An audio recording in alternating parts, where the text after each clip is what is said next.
Welcome to the Anita Chat Podcast. I'm your host and coach, Anita Rombo. This is the podcast for growth-oriented, high-vibe, and big-hearted people who are ready to show up and glow up to be the best versions of themselves.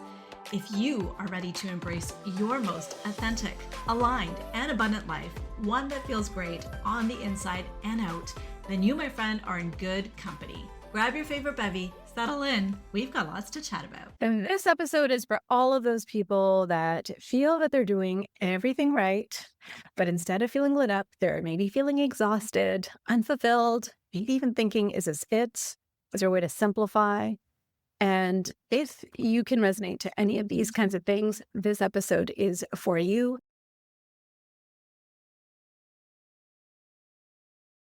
Maybe you're feeling exhausted, burnt out, unfulfilled, maybe even thinking, is this it? Maybe you're just thinking, what am I doing this for? Like, I just can't keep going in this pace.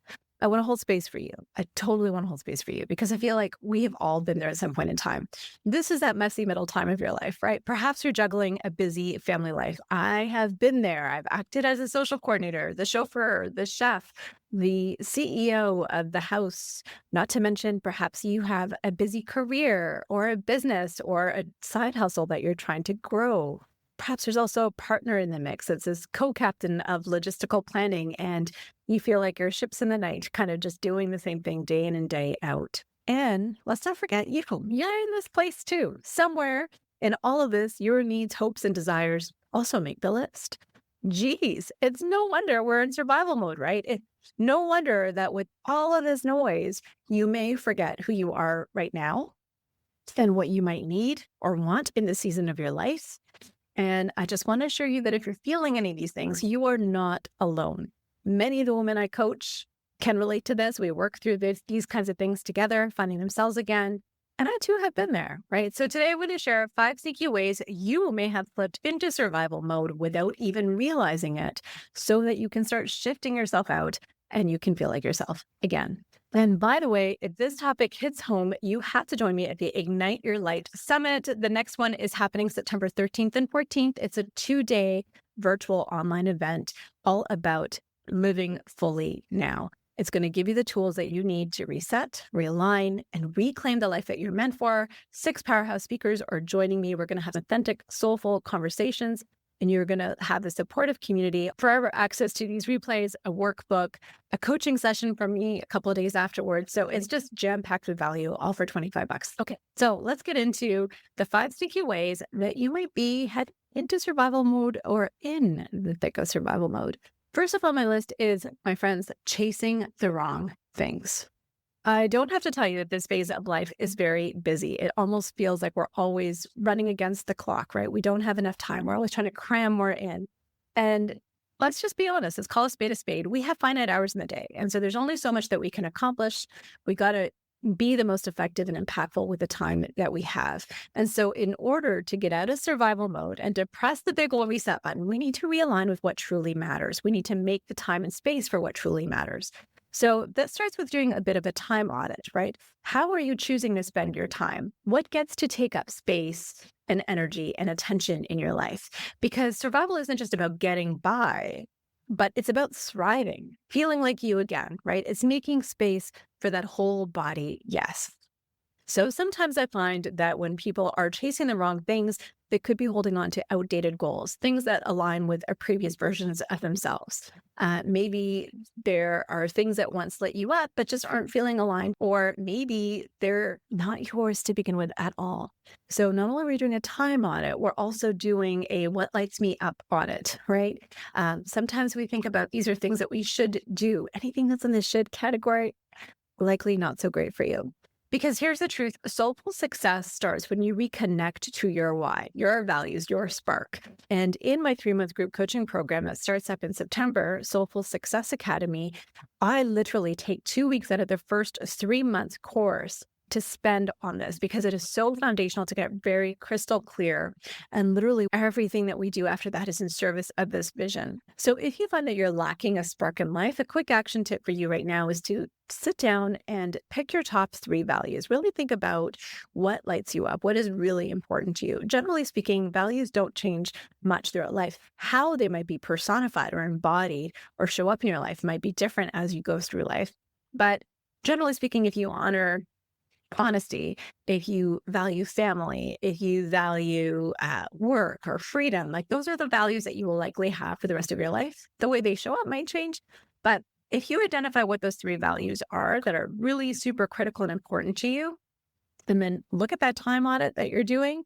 How are you spending your time? How are you feeling? What is the joy and the spark factor?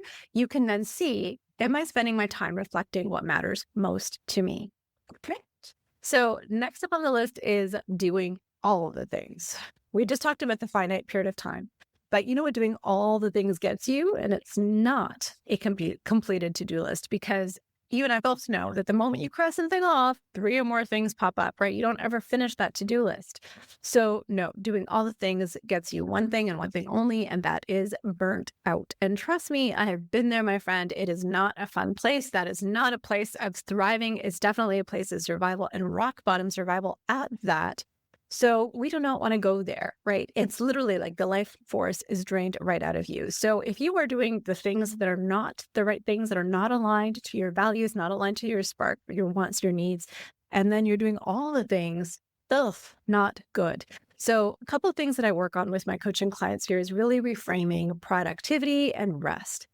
For many of us, there's this invisible badge of honor that we wear for being busy, right? We say, hey, how's it going? Good. How you been? Busy, right? All of us want to be busy. So for many of us, busyness becomes an identity. It's a way to prove our worth. But I want to remind you that you are simply worthy because you are you, and you deserve to rest, and you deserve to ask for help, and you deserve to say no, or at least not right now. So you do not need to carry it all alone. So don't do all the things.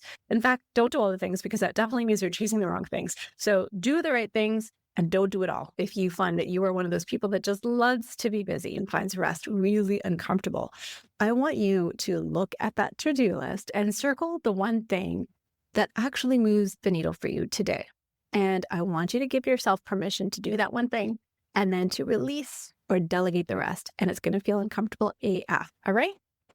So moving on to the next sneaky way that survival mode shows up is chasing balance. Oh, balance. It just seems like this fairy tale word, right? All of us are this proverbial hunt or chase for balance. How many of you thought that if you can just juggle all these plates, maybe then I'll finally feel balanced, or I just need to do this, or I just need to do that, right? I want to tell you right now that balance isn't something that you chase. Balance is actually something that you create. And you create it from a place of intention, and you create it from a place of clarity. So once again, that brings me down to what truly matters to you. Because if something matters to you, then it's a priority. And if it's a priority, then we schedule it. We make a plan for it. We know that this is it. And we know that everything else can just drop off, right? So if we're delegating, if we're releasing, if we're saying no, we're creating space for the things that truly matter. And when we're creating space for the things that truly matter, those are the things that are automatically going to get done. And your energy stops feeling so scattered on things that don't matter. And then you can instead focus on building systems and habits and routines for what does matter. And that's when balance becomes possible. And here's the kicker.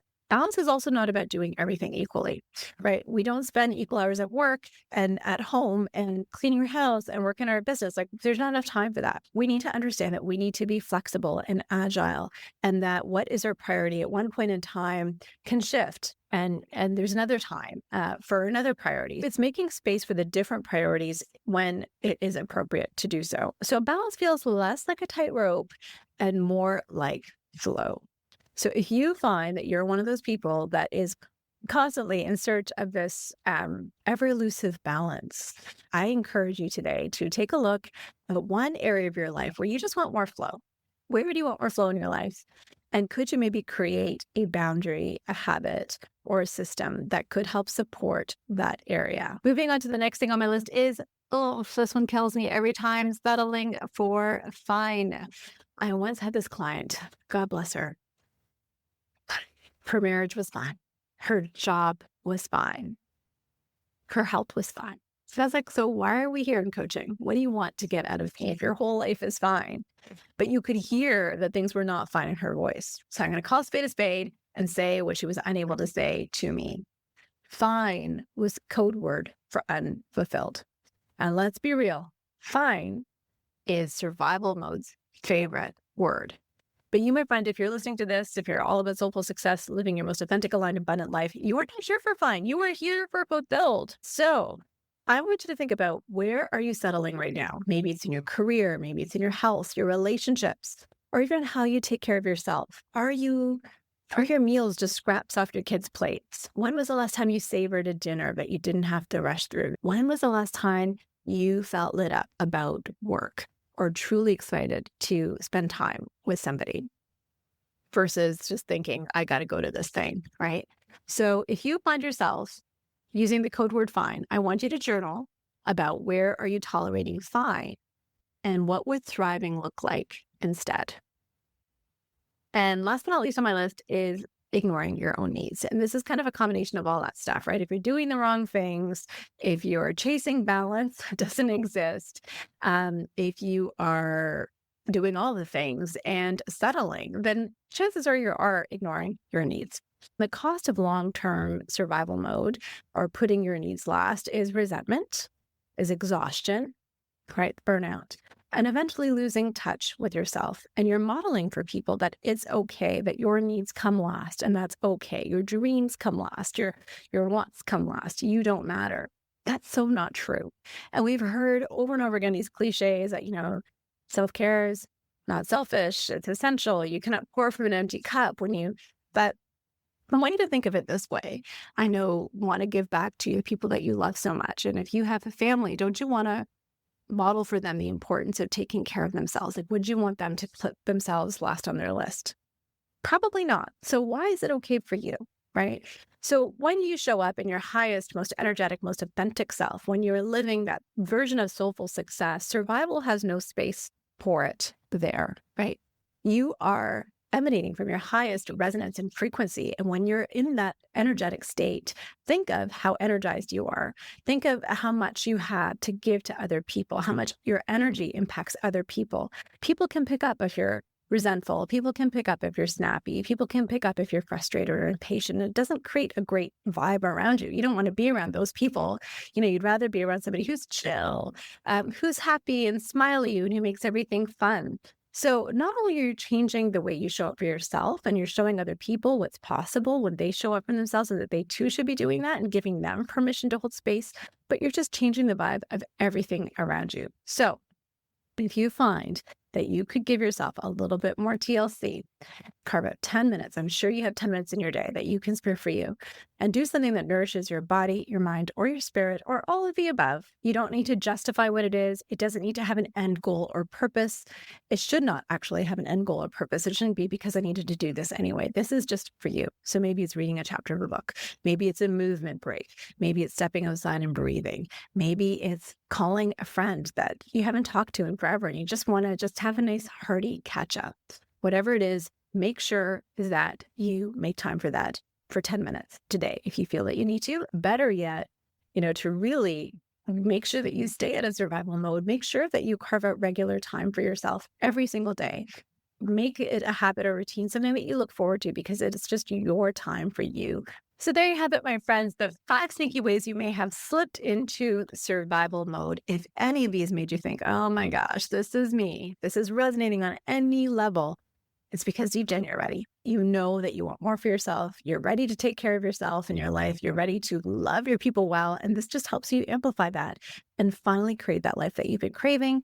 And that's exactly what the Ignite Your Light Summit Live Fully is designed for. So over 2 days, you'll learn from incredible experts. We're going to cover how to beat burnout and bring your spark back, how to parent with presence, how to rebuild energy and balance from the inside out. We're going to talk about how to deepen our relationships and even use discomfort as a superpower. So let me remind you that this is not about adding more to your plate. The summit is about helping you reset, realign, and reclaim that life that you've been craving. Tickets are $25. They include lifetime replays, a workbook, a bonus integration session with me, And the link is in below, and I'd love to see you there. Now I want to hear from you. Which of these 5 sneaky survival mode traps are you in right now? These are sneaky, so they're going to crop up from time to time. And like weeds, you got to pull them out before they fully become an infestation because you want to stay in the high vibe thrival mode versus the low vibe survival mode. So drop in the comments where you are right now. Share your insight. Sharing your insight not only helps you name it and shift it, but it also tells other people that they're not alone. And it also gives me some insight into content that I could create to support you in your journey. Thanks for tuning in, and I will see you soon. Bye for now.